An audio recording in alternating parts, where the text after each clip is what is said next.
So the big question is this: how do most agents who don't have access to the secrets that the top agents in our industry hoard to themselves grow and prosper in today's real estate environment? That's the question. And this video podcast is the answer. I'm Pat Hyben, and welcome to Real Estate Rockstars. And now, for the review of the day. Got a 5-star review from At Home with Chuck. At Home says, so much value. Pat, I find so much value in your podcast and love the variety of topics and types of guests you have. I feel you're helping build wealth and not just better real estate business. And for that, I'm very appreciative of your time and efforts. And you put out such great content. I thank you, At Home Chuck. Keep the comments coming, guys. I love them. And remember, I eat feedback for breakfast. So give me a 1-star review if you want, or a 5-star review if you want. I don't care. And the more reviews we get, the better guests we get.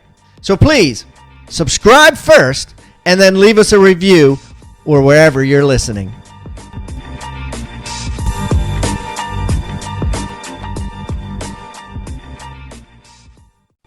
Rockstar Nation, thanks so much for listening. Don't forget to stay to the end, where our guests will be offering a free gift. As you know, all of our guests offer a free gift, and all of these gifts can be found on the Agent Success Toolbox. You could find that by going to hybendigital.com/toolbox, or simply texting the word toolbox to 444-999. That's toolbox to 444-999.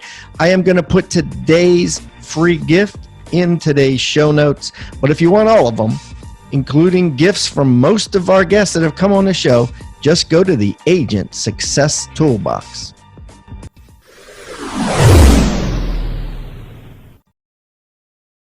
Hey, Rockstar Nation. My name is Ian Lobos, and I am here with Tony Baroni of Tampa, Florida. And Tony has some amazing information he's going to share with us today about anything and everything to build a team, scale a team, be in the top 30 in the state, get into Gary Keller's top 100 mastermind group, and sell over 250, I was about to say 1,000 houses. Oh, I like that. Let's go with that, Ian. 250 houses a year. So without further ado, Tony Baroni from Tampa, Florida, welcome to Real Estate Rockstars. We're excited to have you. Yeah, thanks, Ian. Hey, one of my favorite podcasts is this podcast. So, hey, Mom. My mom probably even listens to this podcast. So that's awesome. And I'm stoked to be on here. Really am. So let's dig deep and provide some value today. That's my goal. We will. And that's a cool reminder to agents listening, whether you've just gotten into the business, you're new to the business, or you've been in for a while. If you don't have what you want, or you're not where you want to be, that's the point for these interviews. It's to share agent information and how they got where they are. And we're going to talk about some comparison stuff later, but it's really important that you listen, because there are golden nuggets in every single person's story, their systems, the way they do things, the way they operate.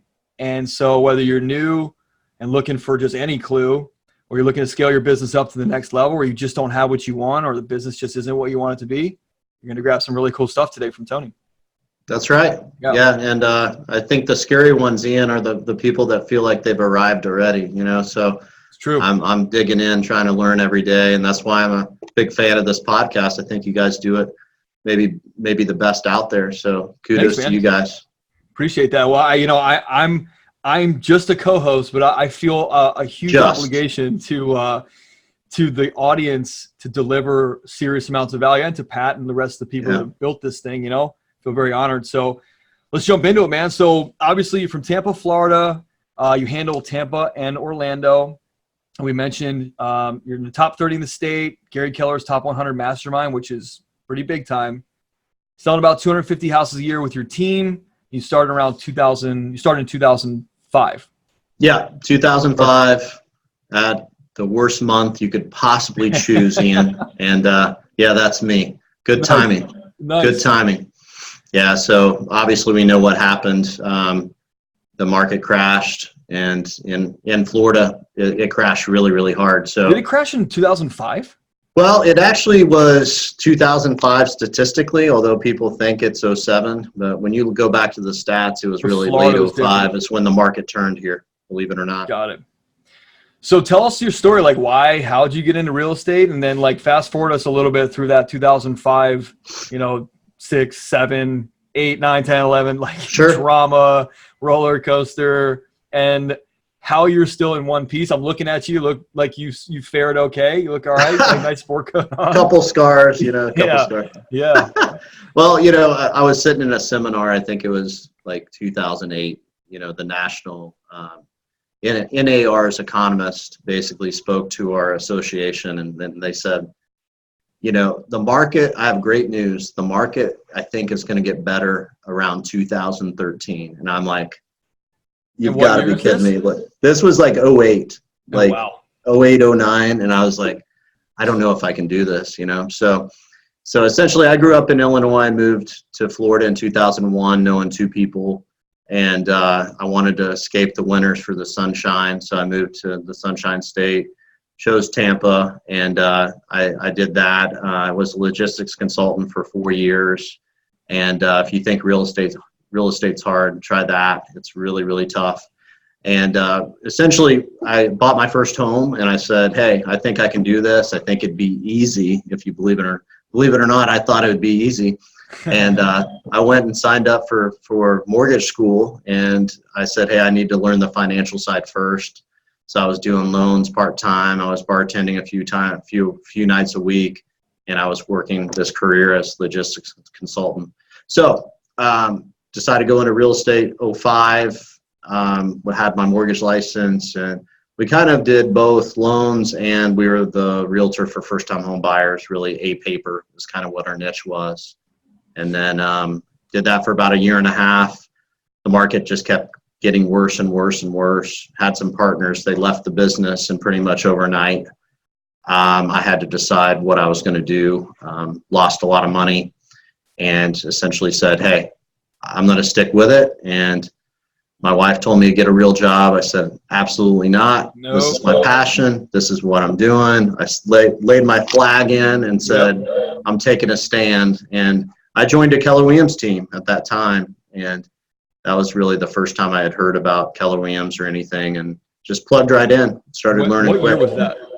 2007. Okay. And then what was the decision you made to join a team? Well, I applied as a real estate assistant, and I just wanted a paycheck, and I wanted to stay in the business essentially. Yeah. And my mentor, the team leader, it's like, I'm not going to hire you for that, but I'd hire you for sales. So we worked out this salary that was a really, really low salary, but ultimately it solved my problem of staying in real estate. And my wife didn't ask me what my salary actually had to be. So I kind of worked it with him, and he's like, I've never paid anyone to be a salesperson. So we just worked it out, and he poured into me, and so did his lead buyer specialist, and we just got really purposeful and worked together for 4 years and had learned everything in the business. And that was a guy named Larry Bartow and Debbie Romero, 2 amazing mentors of mine. Still in the business.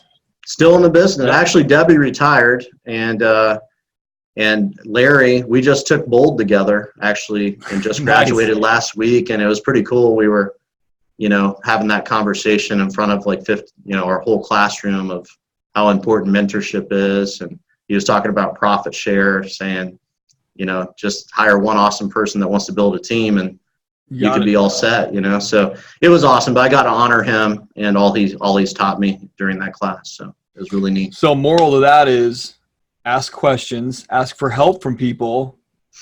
Don't think be humble, right? Oh, for sure. Yeah. And get a mentor. I think it's the most undervalued thing in business. Why try to recreate the wheel? Obviously, you have amazing podcasts like this that you can learn from in a million other ways nowadays, but it's have that solid relationship of someone you can go to and bounce ideas off of, or, get a coach, get a mentor, whatever that looks like. It could take you to new levels.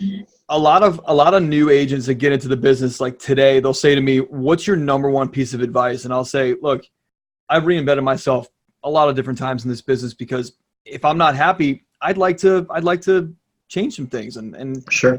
that happiness comes through to the client. So I always tell them, join a team. And I wish someone would have given me that advice in the beginning, not to not do it on my own. Just like you knew you could do it on your own. Yeah. And I joined the business in 2012 after leaving my dad's logistics company. So I kind of have a similar story. Oh my gosh. And I always tell people, I wish I would have had that first year. I hustled. I made so many mistakes and nobody was there to help me. And I was at a brokerage that didn't really have any great mentorship, no training. And I could have solved so many issues, could have saved so much money and time with a team. And yeah, they take a part of the commission. But for that, there's a valuable piece. And if you're on a team that doesn't have a value piece, then clearly you're not on the right Sure. team. But if there's a value, like mentorship or coaching or whatever, that's hugely beneficial. Do it for a year, cut your teeth. You'll be way farther, way faster, right? You agree with that? Way faster. Yeah. I mean, and Ian, I measured in my own way that 4 years I was on the team, and I had about 15 years of real estate experience in 4 years. That's how many appointments I went on. It was crazy. And, essentially we're kind of working on their dime per se, because Basically. I definitely was making mistakes and, failing, and they were very, very kind to me about that, Sure. and let me fail forward. So I don't think a team's for everyone, but, No. I think a mentor is. I agree. A coach A is. coach, a mentor. Even when you think you can't afford a coach, get a coach. You can't afford not to. Like that's. Yeah. I have coaching clients of my own, and I always push them into that, and I pushed myself into that, and I heard that from so many people. It's true. Would you agree? Oh, totally. And I think, if you don't have a budget to do that, find an accountability partner, At the very least. in your office or whatever you need to do. But yeah, think of it like a gym. If I go to the gym, and this may be just me, but I doubt it. I just don't want to do some of that stuff, right? Right. If you have a personal trainer looking over you, you're going to push yourself further, and that's what a good coach or accountability partner is going to do for you as well. I agree. So let's get into it about your business, right? So your team, We're going to talk about what your team looks like. Like base level stuff right now, just get your stats out there. Yeah. The houses you sold in the last year, let's say. How many houses you sell in the last year? I want to know your total volume and your GCI and your profit margin, if you're comfortable sharing that.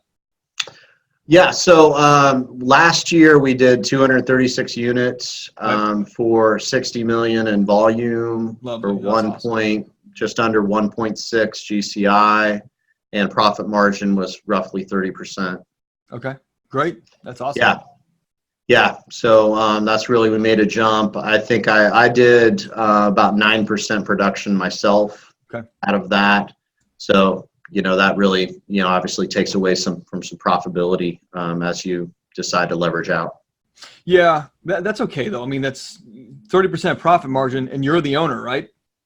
I am the owner, and essentially, I have some things I'm working on that I personally like. I coach baseball, coach 2 teams right now in baseball, and I don't miss my daughter's soccer games unless I'm traveling or something like that. So, I have a little different focus at this moment in my cycle of life that I've chosen. And honestly, I'm driving down the street and I see a sign up. I get much more excited if it's a team member than it was something I did. Yeah. And that's something I've learned about myself. So really, that's to me really gratifying to train others to be able to work the craft. And on your team, buyers versus listings, obviously you probably would take more listings, but what is your team's split in terms of buyers and listings? Yeah, last year it was actually 53% listings, 47% buyers. So we hover right around 50-50, just slightly higher on the list side typically. And then what's your team structure look like? Yeah, so for me, I'm the CEO. and I call myself the visionary. Really trying to innovate with new opportunities is really where I spend most of my time, and Sure. along with coaching my key team members. And then a director of operations, which is my wife, Kelly. And then we have a director of lead gen, listing manager. Can you talk about that for a second? Yeah. I don't want you to go too far with that. So you have a director of lead gen. What does that mean? Yeah. Yeah, so she started as inside sales, and then basically she became one of our key hires. So she's in our org chart. She's one of our key hires. So essentially, she oversees the inside sales department and makes sure that we're capitalizing on all opportunities we can, creating leads and different things. Can we dig into the inside sales department for a second? Yeah, for sure. It's a concept that I've had a lot of conversations with a lot of team owners about.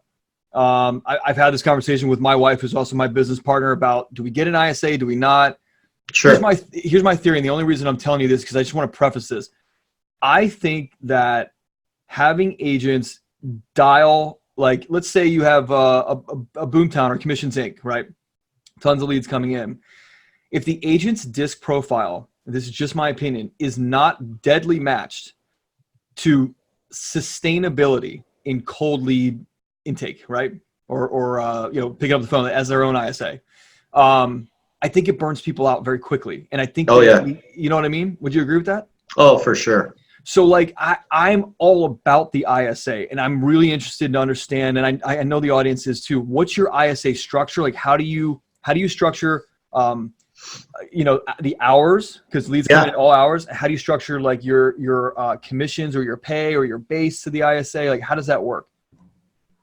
Yeah, so the way we have it set up is it's not the ISA department for us is different than most in the country. So we're not calling outbound all day long. Essentially, we have a concierge department. We're actually considering changing the name to concierge. And when a lead comes in, it's going to them. They're answering questions, cultivating it, assigning it to an agent. Are these licensed people, the ISA? They are. Got it. Okay, so they can. They are. They're licensed. And so our goal is, for 80% of all our transactions to go through our ISA department, whereas they're actually compensated for working that lead. And we're even talking past clients of mine. And so we try to get everything to go through there, and we want the system set up properly where my gift today is actually the seller questionnaire that we do for any listing appointment that I'm going to have for you guys, so you guys can see what that looks like. But they're responsible to get that all filled out, put it on the calendar, assign it to the agent, send out the pre-listing packet, confirm the appointment the next day, send a handwritten note the day of, so it's there the next day. The ISA is doing that? Correct. Nice. So, by the time go back through that again. So they're setting the appointment. Setting the appointment. I'm literally taking notes right now, Tony. Yeah. They're setting the appointment. They're putting it on the calendar. Yep, asking the questions on the seller questionnaire. Okay. They are sending the pre-listing packet out.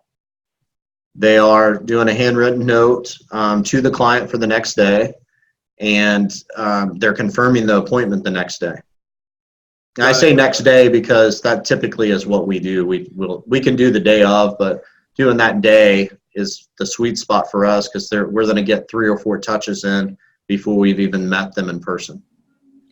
So I was going to ask you that. What if somebody is your average the next day appointments, or is it? I mean, what if somebody wants to book 10 days out? Hey, Tony, I'm going on vacation. I definitely want to talk to you. Does that break your system a little bit, or is it okay? Does that stuff fit in? Day of would break it a little bit more just because they're not going to get the handwritten note. Got it. How many touches do you try and give them? I think you mentioned it, but how many touches do you try and give them before that next day appointment? Well, we're talking to them. We are sending the pre-listing packet via email. We're doing a handwritten note, and then we're confirming the appointment. So that'd be 4. Got it. Okay, that's great. Now, do you have are there drip campaigns that you're using? Like if somebody's just not ready to roll, they're just going to an archive? Well, we're setting tasks up in our CRM, and then our ISAs are following up. Okay. If they're 10 days out, it's not a preference of ours because essentially a lot can happen in 10 days. So we try to do next day or the day after. We'll work around whatever they need. I mean, we've went on appointments within an hour before. I mean, got it. Now, what if somebody is, does their time frame for their move come into consideration here? Are you looking for are you like, the reason why I mentioned drips is, what if somebody says, hey man, love to use you, but we're a year out? Yeah. Are they getting dripped on, or they're just? Yeah, we'll actually sign a commitment together to work with them, and we'll go ahead and go that route and just say, okay, well, great. And it sounds like in a year you're going to be ready. So we're going to get a letter of commitment signed. Okay, just saying we're working together, and essentially we're going to have our stager go out and go ahead and do that appointment. So we do have an in-house stager. And then we're going to, build that relationship from now until a year from now. And that happens quite often. And our ISA department really is designed to help them, the salespeople, to have some leverage for those type of situations or follow up when they're a little further out. And the ISAs are obviously, they're scripted, right? Very much. Are they using your scripts, or are they using someone else's, like, that you bought, or what's the deal? Ours. Yeah. Our scripts, just basically what I've found to work out really well. Got it. Softer or more aggressive? Very soft. Very soft. Conversational. How can we help? Yeah, people we have something called the promise, and essentially when someone calls into our inside sales department, is essentially we're going to tell them about the promise, and we're going to say, hey, Ian, thanks for calling in today, and we're going to get all the information. What are you trying to do? We're going to fill all that out. We're not going to go line by line, asking this question, get an answer. We're just going to make it conversational, but we're going to get all the information. And then at the end, we're going to say, hey, when our listing agent so-and-so comes out tomorrow, they're going to tell you more about the promise and what our team's all about. And I look forward to them sharing that with you, and just want to make sure you know that. Okay, so in that handwritten note, we'll reference it in our pre-listing packet. It has a section on it. And then we talk about it when the salesperson goes out there, they're going to talk about the promise. Okay. And that kind of sets the stage for what we're doing. And do you want to go ahead and script through that? Yeah, let's do it, man. Okay, awesome. Yeah, I love it. So let's preface that I'm sitting back at the table. I'm on time, of course. All right, audience, turn your radios up. Turn your volume up. Yeah, we're on time. I'm going to tour the house before I sit down, and then I'm going to come back and I'm going to sit down and I'm going to say, Ian, okay, I'm going to have the pre-listing packet, and I'm going to read that right before I go into this appointment. So I pretty have a good understanding what you're trying to do already. Right. But I want to make sure I'm not missing anything, right? So it looks like, Ian, that you actually called from our online reviews. Is that right? That's right. Okay, perfect. Was there a certain website that you use for online reviews? Do you remember? Just on Google. Okay, perfect. Yeah, a lot of people tell me that. So, Ian, there's thousands of agents out there, and for me to be sitting here is really, really amazing to me that you invited me out. So I wanted to let you know I really appreciate that. Thanks for inviting me out today. My pleasure.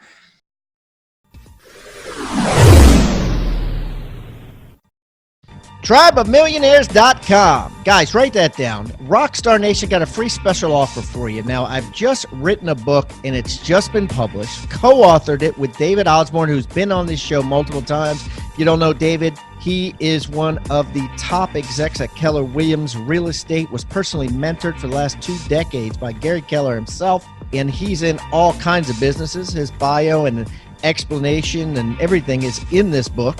But anyways, David and I got together. We decided to write a book. We called it Tribe of Millionaires. And I guarantee you it's going to change your life. To find out more, just go to tribeofmillionaires.com. We're going to give it to you absolutely free. Only thing we ask in return is, of course, number one, you pay the shipping. Not a big deal. But number two, that you go on Amazon and write us a review. We're really looking to get an incredible amount of reviews, and because of that, we're giving this book away for free. Go to tribeofmillionaires.com today.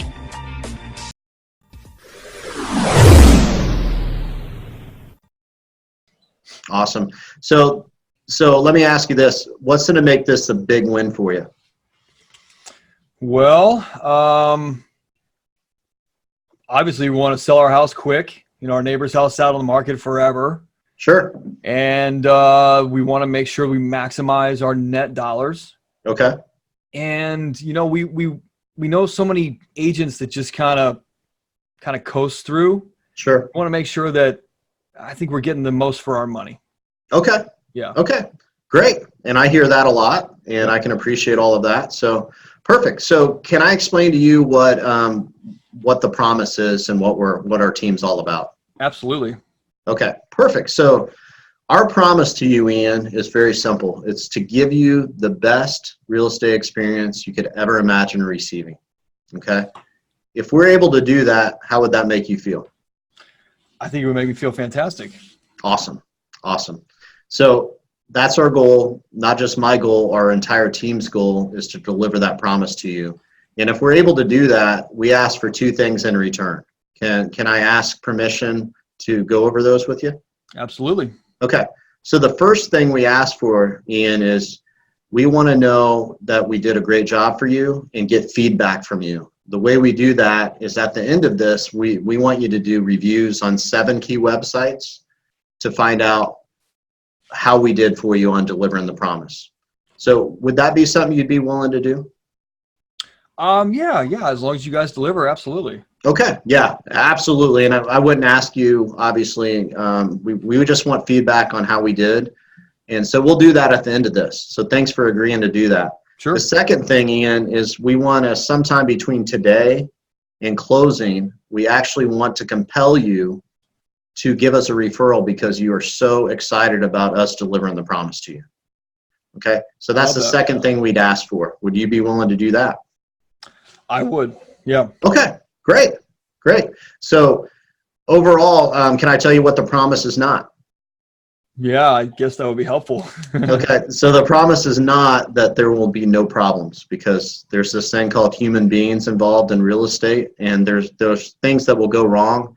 But I will tell you, when that happens, we'll be here to answer all your questions and guide you through that whole thing. So I just wanted to make sure you're clear on what the promise is not. It's not that it will be perfect, but we will answer all your questions along the way and make sure we overcome the challenges together. Cool. That's awesome. Okay. Anything else the promise is not? No, that's it. Cool. Okay. Just no That's problems. That's it. So I love that. So we're going to deliver the promise to you, and we look forward to helping you. And I just wanted to preface the beginning here. Let's take a look at some marketing.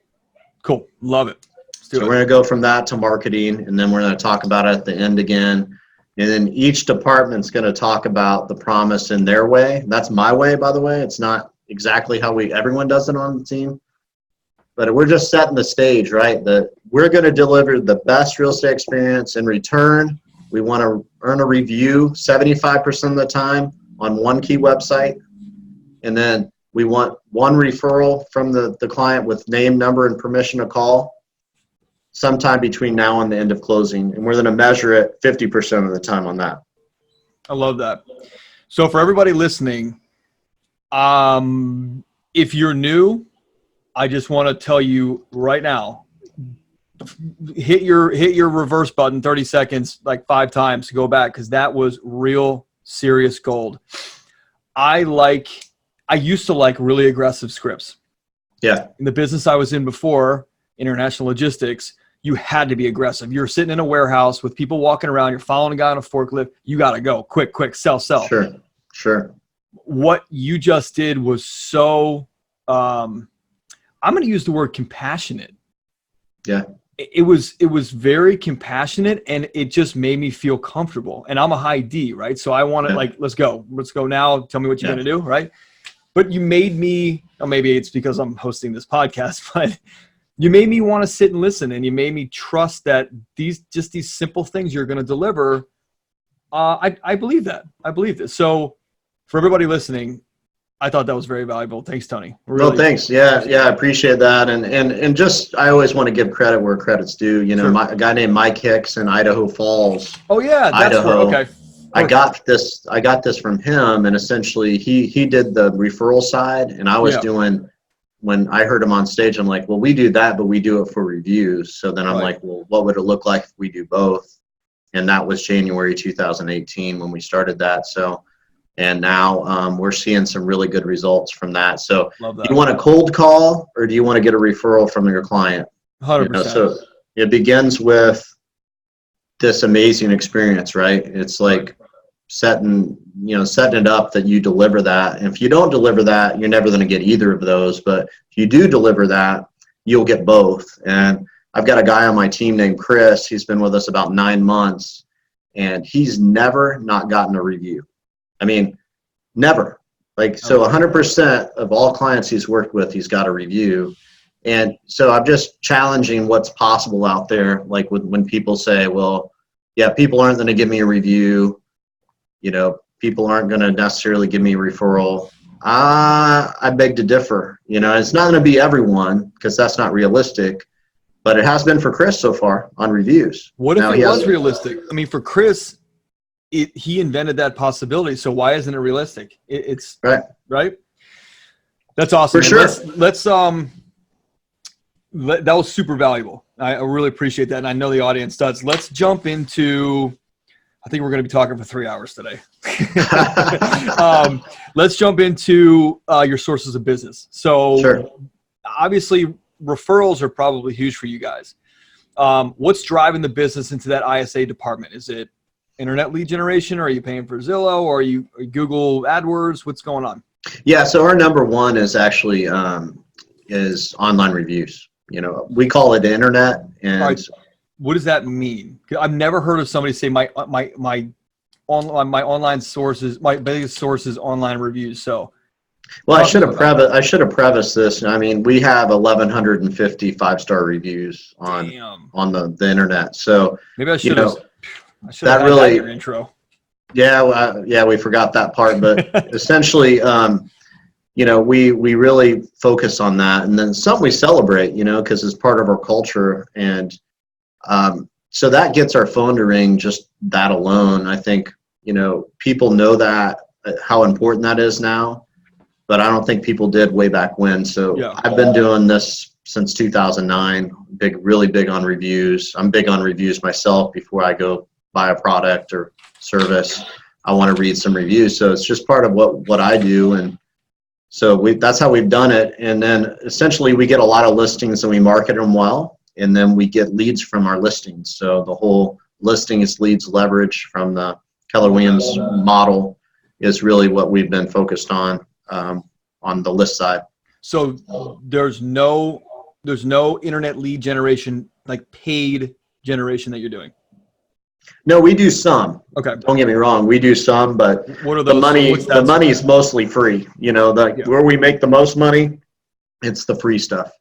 What are those sources of business? And then I want to talk to you. You mentioned 7 key review websites. I only know of 4. Yeah, I'm gonna have to know of 4, but I cannot tell you this. I'm just kidding. Yeah. So we have 4. So we focus on Google My Business, which for those that don't know, you can create a Google page for your business, and then essentially you want to send your links out for that. Number 2 is Zillow. I would be a little weary on that because at some point that may go away, or it could go away, I should say. Yeah. Or it could be hidden, whatever happens. So we have 430 on Zillow. So that used to be our number 1. We've switched to Google My Business now for the Tony Baroni team. And then number 3, Realtor.com. Number 4, Angie's List. Number 5, we do Facebook. Number 6 is Yelp. Your business page, right? The Tony Baroni team business page.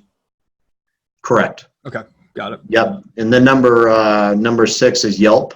And only if they use Yelp will we try to get a review on Yelp, because we actually have like 150, 175 on Yelp. But then we ran a review contest, and people were doing reviews, and basically it hurt us where they hit all our reviews. So now we have like 22 or something like that show. But if you go to recommendations, you can see all of them. Got it. But a lot of consumers don't know that. So. And then lucky number 7? Number 7 is, let me remember here. I'm sorry. I'm trying to think It's what all number good. 7 is. While you think of number 7, why don't let's tell. So how do you get people? What's your average in law of odds that people are going to do all 7? How many do they average? Like on average, how many do they actually put reviews on? Or how do you do your system to make it easy for them to actually review 7 places? Yeah, we just do a simple email where we have each link, and ours says something like, thanks for fulfilling the promise, and then we, thanks for doing business with us.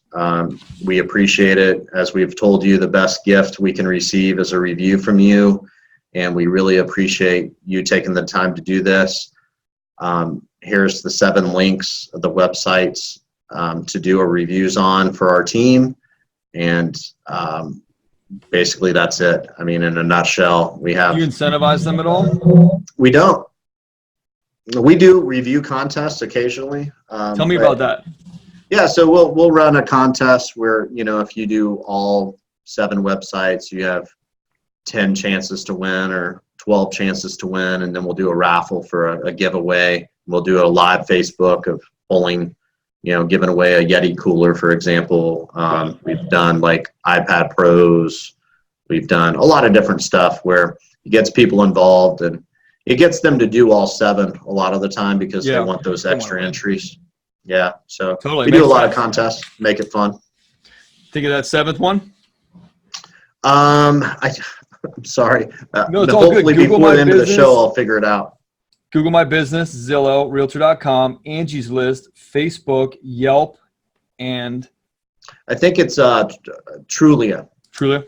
Trulia, I think, has its own as well, although Trulia and Zillow are matched. I don't know if they're merged. Are they merged? No, I think they're merged now, actually. They're merged, yeah. Okay. Zillow. No. Yeah, I'll let you know if I can think of it. We'll figure it out. All right, so what about there's so many questions I want to ask you, but I want to try and stay on track. Oh yeah. So we talked about lead generation, and did you tell me what you were doing, what you're paying for? Yeah, we do just a little bit of Zillow. Okay. We do a little bit of Angie's List. Got it. And we run some Google ads. Okay. That's about it. Yeah, we don't spend a lot on internet. No, I love that. That's awesome. What I actually interrupted you because I was so fascinated, and I know this audience, there's so many people that ask me about the ISA stuff. What's the rest of your team structure look like? Yeah, so we have a director of operations, listing manager full-time, in-house, listing closing manager, buyer closing coordinator. We have a stager, lead buyer specialist, showing specialist, 2 buyer specialists, 1 listing agent, and 1 expansion agent in Orlando. Got it. And we also have, they're really kind of on our team. I have an SEO person that, we contract out, and we also have a videographer that we contract out as well. Okay. It's a cool team. Awesome. Yeah. And awesome people, man. I mean, just really, really talented, just awesome to be in business with them. I love it. We wouldn't be where we are without them, for sure. Yeah, I hear that. So systems wise, you mentioned your CRM earlier. Do you what's the brand? What we use Seize the Market out of Jacksonville, Florida. Okay, Christine's. Yep. Christine Lee. Yep. And everything's working for you. He runs transaction management, right? Yeah, it's actually a very good CRM for lead integration. So that's really been awesome for us. I was her first client, I believe. So that's awesome. Yeah, I know Christine from our mastermind group, M1. Yeah. Yep. I've been with them, I don't know, 6 years or something like that. So that's awesome. Yeah, I guess that would be the beginning. Wow. Okay. Yeah. Any other systems that are really important to you guys, that are really valuable to you guys? We use Vulcan 7 and we use Cole Realty. Yeah. Okay. Cole Realty. Yeah, I'm trying to think any other. We use a Google Suite for all our email. That's been pretty awesome. Creating for example, when you have multiple team members, you can do offer at tonybaroni.com to get all offers where it goes to multiple people. So we do a lot of that stuff for, we just recently, we use Land Voice for our signage for leads, 800 riders and things of that nature. Nice. So yeah. I like that. Yeah. Sounds like you've got a really efficient business. Well, it all depends. From my angle, From my angles, like I said, I'm very fortunate. At the same time, it's messy, and it's, I think people sometimes that are speaking do a bad job at letting people know that it's a mess. And you just got to understand that, when you're growing and you've got 15 people on your team, you're going to have 15 opinions. You're going to have, you have many challenges always to overcome, and it's all how you look at it. Yeah. And, you have to have a good mindset about it. And I don't like chaos. I don't like failure. I've just learned to embrace it. And, it's a struggle. Growing a business is not easy. I think real estate, my bold instructor just said this, and it really stuck with me. He said real estate may be the most challenging mental game out of any career. And I thought to myself, I'm like, it is. It is. No question the most challenging, I think. And everyone does it differently as well. So when I'm listening to your podcast, I'm always just amazed in how many different ways there is to do it. And, you just got to pick what works for you. And instead of trying to do 15 things well, dial it back to 1 or 2. Yeah. Master 1 and then go to 2, and then master 2 and go to 3. And, so ours is internet lead gen is number 1. Number 2 is agent referrals. So, I will do the shameless plug now of Tampa Bay, including St. Pete, Clearwater, and all surrounding suburbs, Lakeland, Orlando. That's us. And we'd love to handle any of your relocations that are moving here or anyone trying to get out of Florida. So that's what we do on our end. So if we can help you with that, let us know. Number 3 is Spear, past client referrals. And then number 4 is networking. So how do you work your Sphere? What system do you use? What's that? Are you doing events? Are you calling the Sphere? What's the deal? It's very simple. We do 4 client events a year. And essentially we're calling them every quarter, inviting them to the event. And then we touch them with a quarterly newsletter as well that we actually mail to them. And that's right now what we're doing. We are not doing a high level email system, although we're creating it currently to be able to drip people. And the quarterly newsletter is mailed. It is. Snail mail. Cool. Yeah, we snail mail it. Yep, snail mail it, and we write it entirely ourselves, and it's completely organic. So, we do have a format. I was going to ask you if you start with a format of some kind of structure and then just fill in the blanks. Got it. My advice, I know it's overwhelming to hear this, but if you do a paid service, I've never seen good results from that. But the one we do organically, people actually read it and they'll ask me questions. So it's pretty cool to, hey, that article you wrote on this, what did you mean by this? Right. And so it's pretty cool. You think like no one's reading it, right? But at a minimum, they're probably seeing it, even if they're not reading it. And ours is called Tampa Bay Buzz, and we branded it, and it's got all kinds of great information in it. Not all real estate. It's a good mix of stuff. I was going to ask you, what is it? Are you putting your listings and your just solds and your stuff? None of that? No. What are you putting in there? What's real estate related and what's not? Yeah, we usually have a vendor do an expert article on a topic. Like last time it was homeowners insurance, some things that they may not know, top 10 things to know for, had a real estate attorney the time before write an article about, the top 3 things that people get sued for. things of that nature. And then we have a recipe in there that actually someone on our team's recipe for their favorite thing, which is one of the most popular things. You wouldn't think it would be, but it is. And then we have the front look very similar, and we always put a testimonial of a client with a picture at closing. And we just try to add a lot of value in that. And we have sections where, hey, if you need any vendors, call this number so we can get you the best vendor.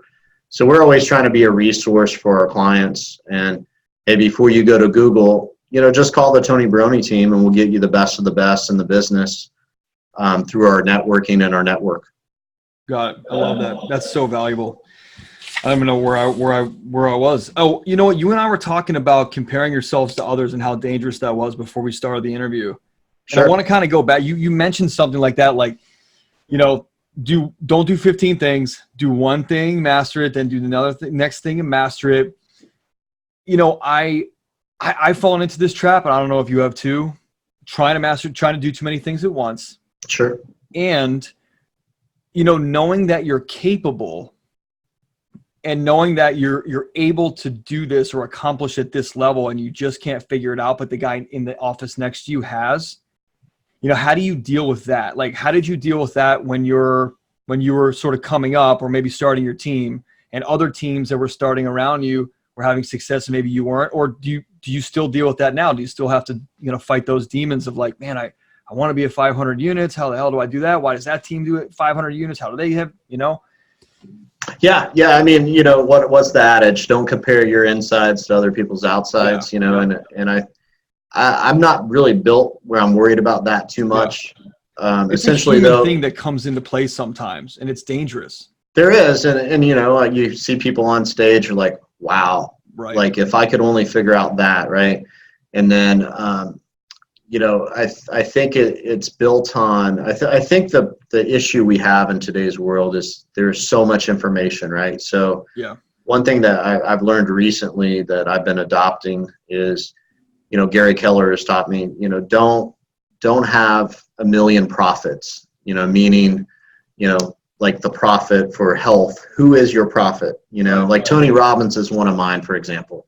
So I'm not going to follow Tony Robbins and 50 other people. I'm going to follow Tony Robbins because Tony Robbins, I believe, is the best at what he does. Whereas for health or fitness, real estate, who do you want to follow? One that I follow is Lance Loken, like with Keller Williams. He's taught me a lot about the business. He's allowed me to shadow. He's came and taught in Tampa. I mean, to me, he's a great guy to learn from. So, I don't need 50 Lances, because then I may never actually adopt and do anything, right? So our ISA department is really a version of what he does, and so I think getting clarity. I just took Quantum Leap this past week and became an instructor. How'd you like that? It was amazing. It was with Seth Campbell. And really, I think what I learned there is you just got to have a lot of clarity on what you're trying to do. Right. So what your real estate business should look like. How should you focus on it? What's your passion about? How should all that come together? But it starts with clarity. Because clarity is power. We've got to know what we want out of life to get it. And it sounds so simple. Yes, it does. So many people have no clue what their goal is for the year. They have no clue of, what counterbalance would look like in their life. So I think it starts with as simple as it is, like a 411, a 135, some of these things of planning. What do you want? Because if you know what you want, you'll be able to figure out how to go get it. And you have to have time blocked to think. Right. And think about what that looks like. And it's probably not once a year. It's probably daily for the big, if you have big goals.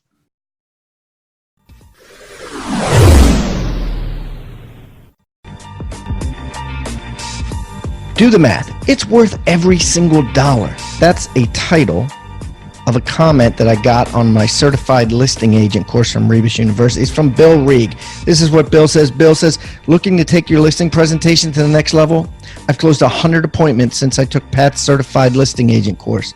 5 appointments, 5 new clients, 60 days. Boom, do the math. It's worth every single dollar. Thanks, Bill. But listen, guys, I am offering this to you if you haven't already taken it, because so many brokers and teams make their agents take it before they do a single listing appointment. But if you haven't taken it, you can go to rebusuniversity.com and get it now. Now, here's the thing. For 30 days, what I'm going to do is I'm going to give you that course. I'm going to give you the buyer agent course, which teaches you how to close every single serious buyer that calls on the phone or emails. The certified team agent course is taught by Jeff Cohn, one of America's top agents, on how to build a team from zero to hero to hundreds and hundreds of units every year, step by step. It's like a 12-hour course, plus 7 other courses. Yes, you heard that right. All for a measly $127 a month. If you were to go to Rebus University and buy these courses individually, it costs you over $10,000. But today, if you go to futureofrealestatetraining.com, that's futureofrealestatetraining.com, you'll learn what Bill Reed did, which is how to close 100% of the listing appointments you go on. Quite impressive. And you'll learn all the other incredible details provided in the 11 5-star courses that are offered. Yeah, it's like all you can eat bazaar. You go in now and you pay $127 a month. If you can eat all 11 courses in 1 month, that's all you pay is $197. This is a bargain, guys. Get it now. Futureofrealestatetraining.com. Hey, Real Estate Rockstars, this is Pat Hyben, and before we jump back into today's content, I want to tell you about an extraordinary offer from an extraordinary company. I'm talking about My Outdesk. If you haven't heard of My Outdesk, basically they're a virtual assistant company, a VA company that specializes in virtual assistants for real estate agents. Yeah, I'm talking about transaction coordinators, marketing assistants. I'm talking about ISAs, inside sales agents that prospect thousands and thousands of seller leads and buyer lead follow-ups. I mean, these guys are trained in this stuff specifically. You're not using a company that doesn't know or understand real estate sales. 4 out of 5 of the top teams in the US use My Outdesk for their virtual assistants. And because I know the owner, Daniel Ramsey, I've known him for over a decade, and I know how awesome and incredible this company is and how it saves agents thousands and thousands of dollars every single week and makes them thousands and thousands of more every single week, we are going to give you a $400 coupon off of your first month of a virtual assistant and give you a free book entitled Scaling Your Business with Virtual Professionals. So you can read it and look into it before you decide anything. It's called Scaling Your Business with Virtual Professionals. And you can get it real easy. All you got to do is text the word Hyben, H-I-B-A-N, to 31996. That's H-I-B-A-N to 31996. And download your free book, Scaling Your Business with Virtual Professionals. And don't forget to mention also that you get a $400 discount, which will give you a coupon for that when you download the book. Thank you, guys, and I hope you enjoy and make a ton of money using My Outdesk.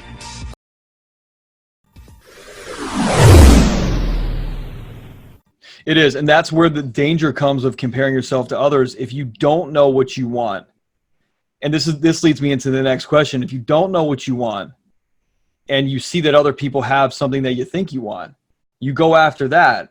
If it's not in flow with you, it's not going to work. Sure. You'll be in resistance to it. And there's a great book behind that called the War of Art. Have you ever read that? I have not. Fantastic book about resistance and the multiple types of resistance that come into your body and your brain and your spirit and that kind of thing. And some are great to steer you away from things, and some are great to teach you a lesson to break through something. Sure. So it leads me into a personal development question.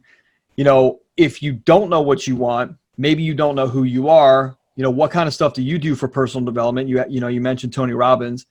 And then what would you recommend people do to figure out what it is they truly want out of this business? I've run down that road before where it's like, no, I'm going to do the whole millionaire real estate agent thing. I'm going to follow the model and follow the book, do the thing.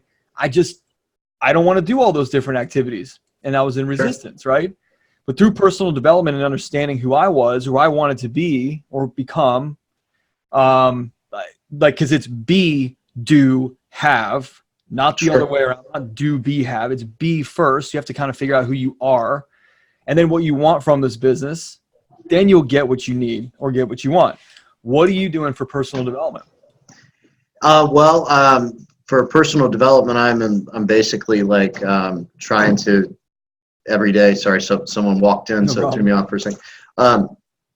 So I think it starts with your morning. Like what are you doing when you first wake up?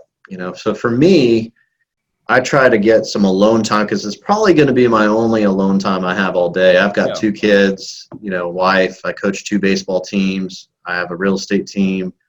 My daughter plays competitive soccer. I mean, I could not be busier in my day-to-day life at this point, and which I love, every part about it. So I try to really set the stage up. Mine's a little different. That morning when I wake up, I see what I have that day.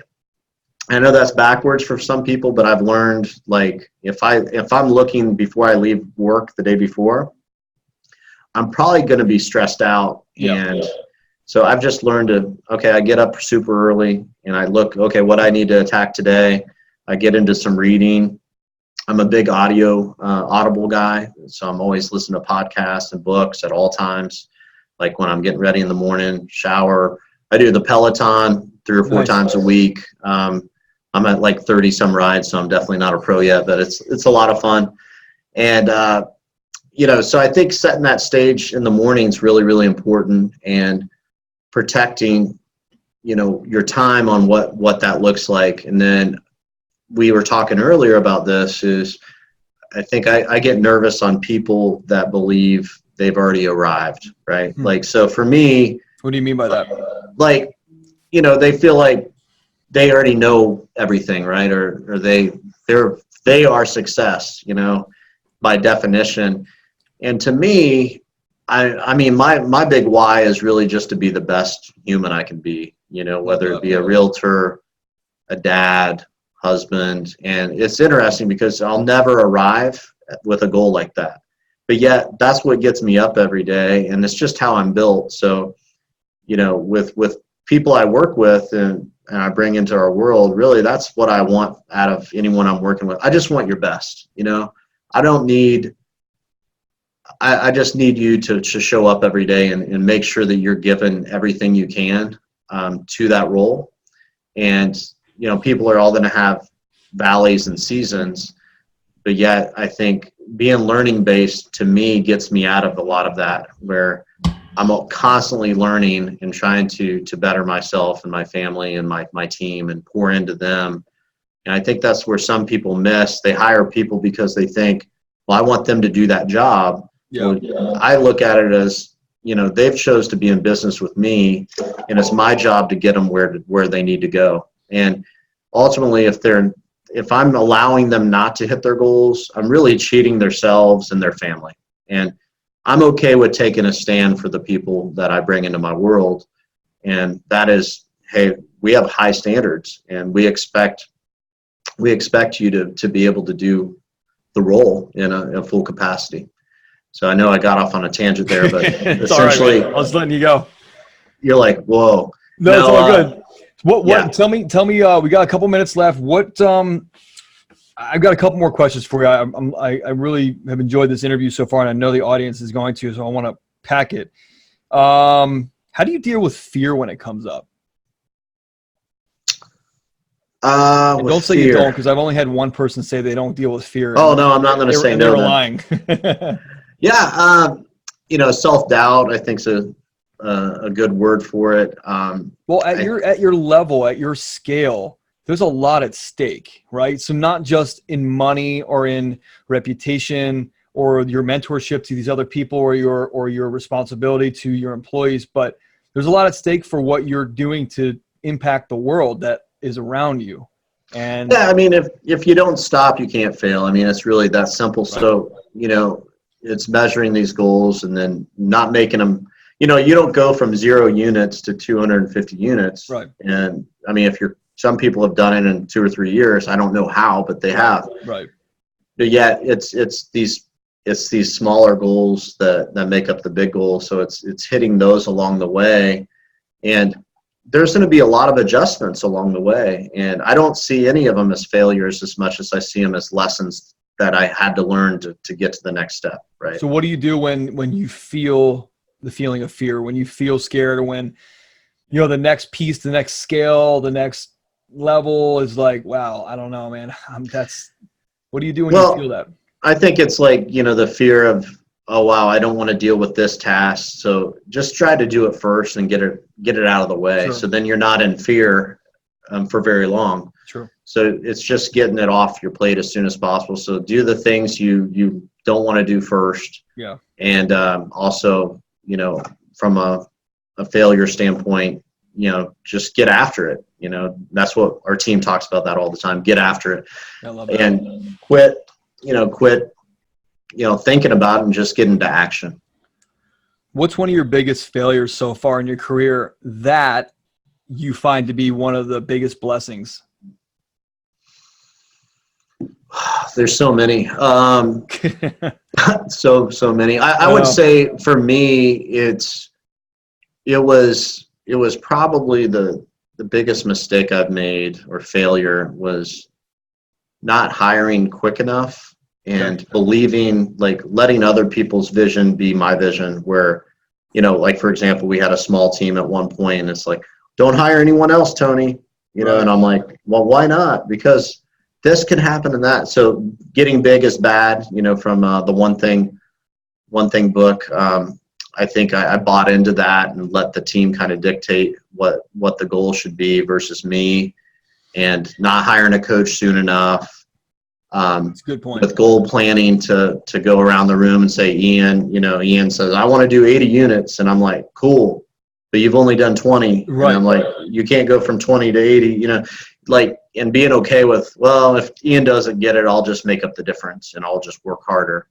So now I think, I don't know, I can go on and on how many that's mistakes a great I've one. made. That's a really good one. I've been a victim of that too, where somebody, and that's kind of the nature of our industry, where we're like, all right, double it, triple it, quadruple your goals. You can do it, but at the end of the day, if you didn't make 100,000, don't set a goal to make 1 million, because you don't know 6 figures, more or less 7, right? So, well, it's the person you have to become. And I think that's what you touched on earlier, that I love Be-Do Have, because I just believe that's one of the best concepts for people to understand. It is. You got to be the person first, do the activities, have whatever you want. And it takes, there's steps along the way, whether we like it or not. Believe me, I want to go straight there.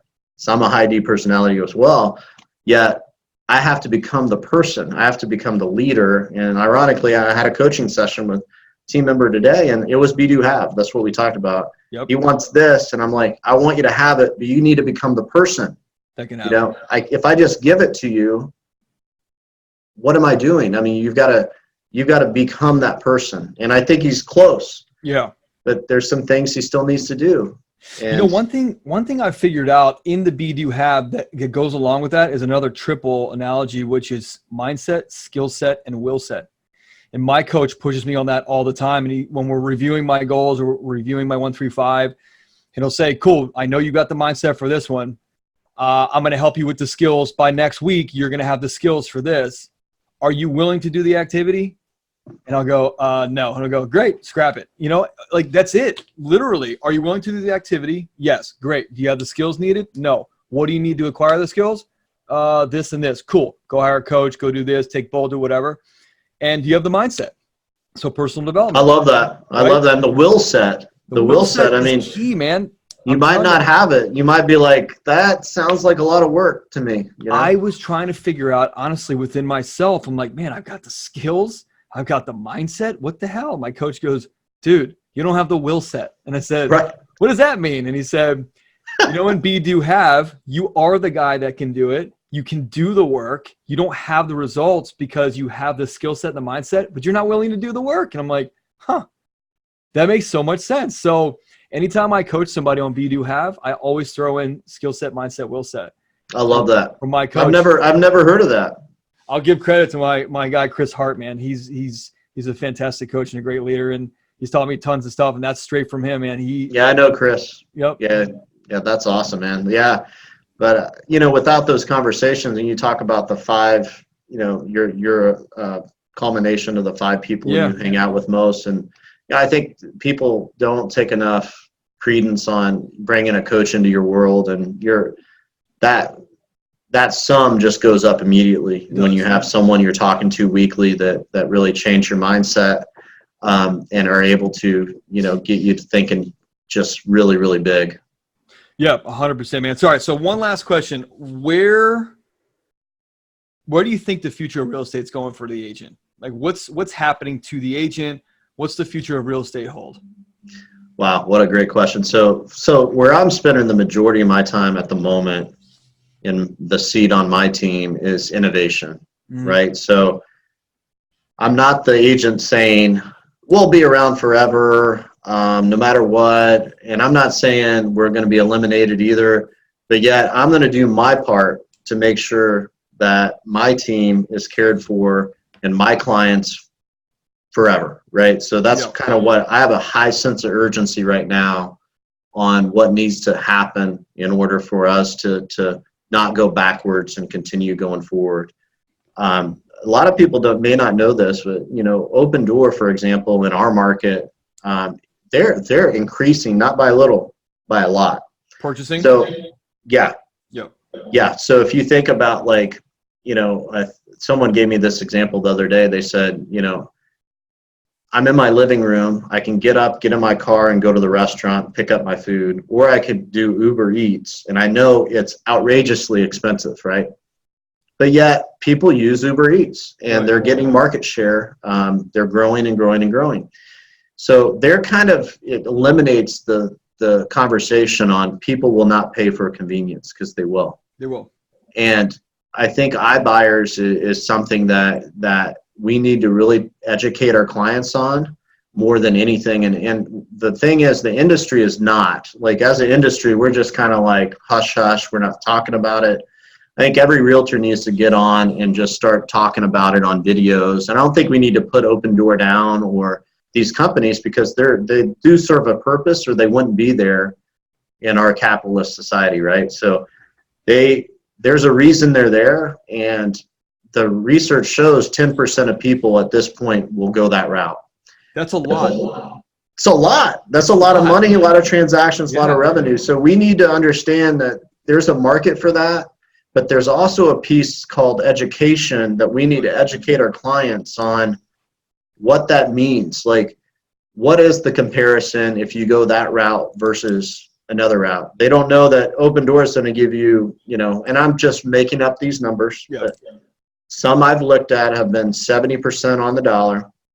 So 30% under value, plus they're charging 5% more in fees, right? So that's a big swing. We're talking that $100,000 in some cases, $200,000 in some.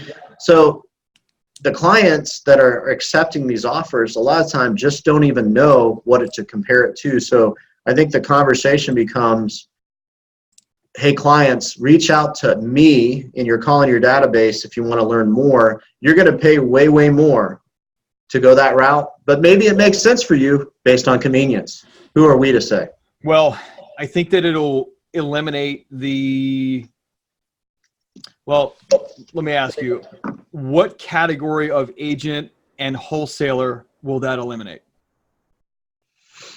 And what percentage? Because I had this conversation with someone this weekend at a mastermind in Baltimore, and when the internet hit and the MLS wasn't in a phone book style anymore, we had to drive around and deliver contracts, and it eliminated the agent that wasn't tech savvy, right?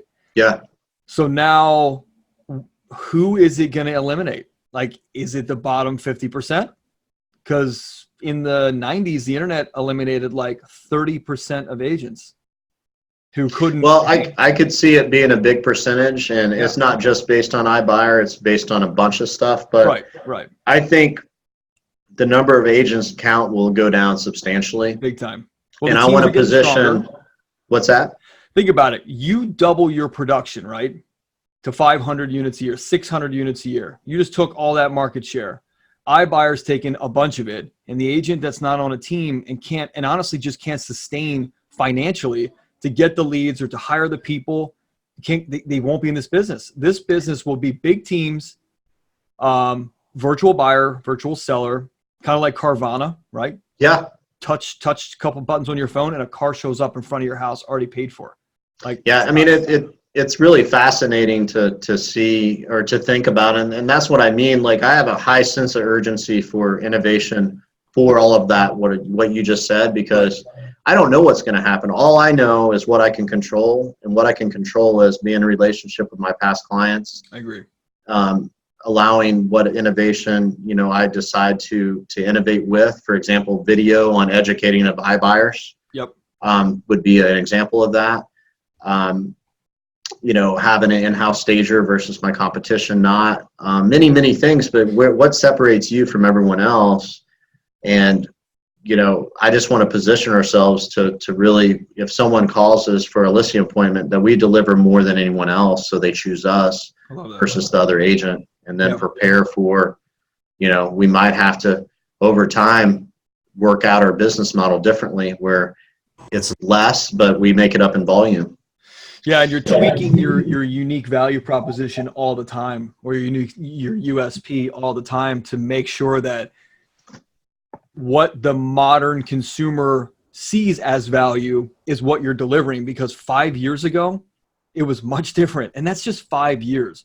So as technology continues to evolve at a more rapid pace every year and like compound itself exponentially, like 3 years from now is going to be very different. And then a year after that, it's going to be even more different. So it's time that if you're in this business collecting checks and you just haven't dialed in that B part, it's time to start dialing in the B. If you haven't dialed in the framework for the team or for the systems or whatever, it's time to start dialing that in, because by 2021, the studies that I've read, 50% of the business will belong to the teams. 50%. That's huge. Wow. Right. And then if 10% is iBuyer, let's say iBuyer stays at 10%, that's 60% of the business. Sure. That's a majority, and that's crazy. And it's that awesome. is. And it's awesome, but you got to be prepared. So, well, we're in one of those, we're in the fourth industrial revolution now. And right. You either know where the bar is, or you don't know there's a bar, is what I've found. So, I think people need to wake up to what's happening right now and have an understanding and get educated on, like, things are changing, and they're not just changing very slowly, they're actually changing very quickly. So I have a high sense of urgency for that right now, and it's going to be interesting. Yeah, I love that, man. So, all right, we've been talking for forever. We could probably go another hour, man. I really enjoy talking to you, and I think this is extremely valuable for our audience. So, Mr. Tampa Bay, Tony Baroni. So you've got a gift for the audience, and it is it's your seller pre-qualification guide? It is. Okay. Yeah, it's a seller questionnaire is what we call it. Okay. So we'll have it in there. It's designed really to just get all the answers. So then when you go on the appointment, the client, it's all about the client, right? So if we know what they're trying to do up front, we're going into the appointment, and if we know they're worried about marketing, we can spend more time on marketing. If we know they're concerned on price, we can spend a little more time. So whatever the case may be, you can figure that out and hopefully save some time for them and you when you go out.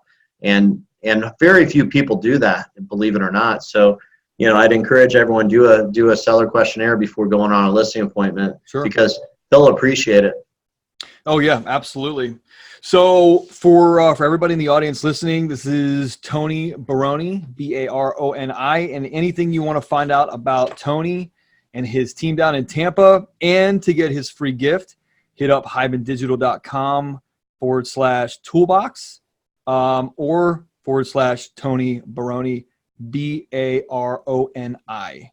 And you can get all of Tony's contact details, Tony's free gift, as well as all the other guests that we've had on all 800 and I don't know, by the time your episode comes out, probably like 840 episodes, something like that, which is awesome. You can find all their gifts and all the resources for those guests and all the contact details for those guests. Again, hibandigital.com/Tony Baroni or /toolbox to get Tony's free gift. So Tony, this has been a pleasure, man. Really. Yeah, thank you so much for coming on Real Estate Rockstars and just unloading valuable content, man. Really.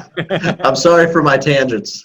No, you're good. You're totally good. I'm passionate. Fine. I can't help it. You know, you're gonna influence and affect somebody who's gonna listen to this, and that's the goal. And it's awesome, man. So, hey, man, thanks for being on Real Estate Rockstars. We loved having you, and we'll probably hit you up in like a year. Want to find out what you're doing, how you've grown, what the market's doing to you. You know, how you've evolved, how you're innovating, and keep us posted as to your progress. Yeah, I'll be ready. Ian, great getting to know you, and I learned a lot from you today, so thanks for your time too. My pleasure, man. Take care.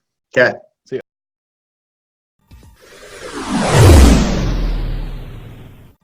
I want you to think about the word toolbox. What is a toolbox? A toolbox is a box full of tools that you use to build something great. At Real Estate Rockstars, we've created our own free toolbox. So everybody that comes on the show as a guest brings a tool with them, and we plow them all into this toolbox, and we give it away for our viewing audience to basically use as they wish. Everything we put in there is an actionable item that can be downloaded, can be printed, can be used immediately. And we got things like scripts and dialogues, checklists for teams, checklists to keep agents accountable, referral forms that are filled out at settlement to get referrals by your buyers and sellers. Everything you could think of that you could use on a regular basis about real estate is included in this toolbox. And it's helping agents worldwide sell more houses and make their jobs a lot easier and processes much more efficient. And the thing is, it's absolutely free. All you got to do is go to hibandigital.com/toolbox or text the word toolbox to 444-999. That's toolbox 444-999. Do it now. Rockstar Nation, thank you for listening to Real Estate Rockstars. Listen, I need a favor. If you find this free content helpful, if you find our downloadable items from each guest helpful, please, I need you to pull out your pointing finger. Yes, the one finger that points at people, and hit subscribe. Yes, subscribe. The more subscribers we get, the better we look in the ratings, and the easier it is to get guests like Robert Kiyosaki, Barbara Corcoran, all the players that are on $1 million listing in the different cities. All that stuff makes it easier the more subscribers we get, so please subscribe. And listen, there's a lot of places you can leave comments. There's a lot of places you can like. We're on Facebook. We have an Instagram page. Instagram page is I am Pat Hyben. The Facebook is Real Estate Rockstars Radio. Feel free to leave us comments there. The most popular form of commenting seems to happen on YouTube. Yes, for whatever reason, it's a very open environment. So just go to YouTube and go to Real Estate Rockstars Radio. Leave us comments there. Some of them we will read on the show. We love your feedback. So thanks, guys, and I hope you are having a great day. Oh, and also, listen, if you're going to subscribe and you haven't already left a review on iTunes, please do that too. Have a great day, and thanks so much, Rockstar Nation. I really appreciate you.